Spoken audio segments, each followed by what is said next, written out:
Барлықтарыңызға сәлем. Бүгін біз круассан жасайтын боламыз. Круассанымыз бір жасағаннан өте дәмді, қатпарлы болып шығады. Жасап көруге кеңес беремін, және де менімен бірге болыңыздар.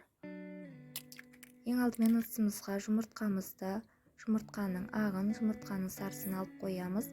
Қантымызды, құрғақ ашытқымызды, тұзымызды, сонымен қатар сұйық майымызды қосамыз. Және де оның үстіне жылы сүтімізді, жылы суымызды қосып, жақсылап араластыратын боламыз.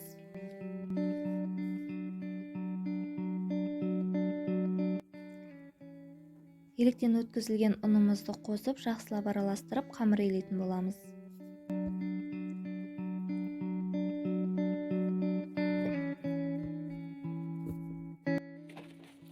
Міне біздің қамырымыз дайын. Дайын болған қамырымызды жылы жерге 1-1,5 сағатқа көтерілгенше қойып қоямыз. Қамырымыз көтерілді. Ыдысымыздан қамырымызды алып, кішкене ұн сеуіп, бөліктерге бөлетін боламыз. Мен 7 бөлікке бөлдім. Барлығын осылай біртіндеп доңғалақтап аламыз. Кеуіп кетпес үшін бетін орамалмен жауып қоямыз.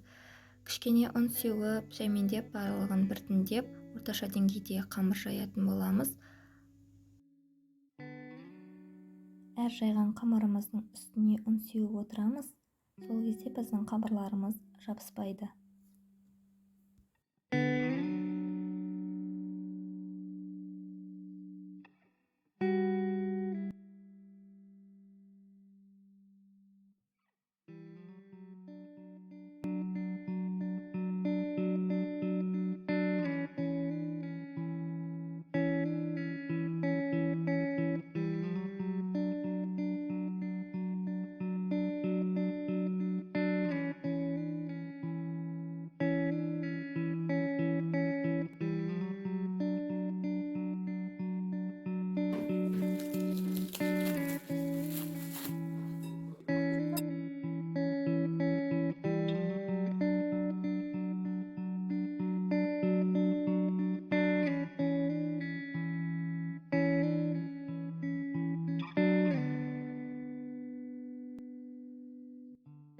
Қамырды 13 бөлікке бөлдім.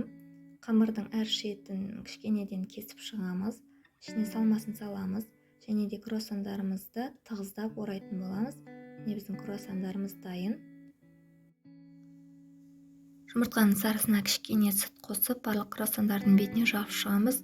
180 градуста қызып тұрған пеште 20-25 минутта пісіріп аламыз.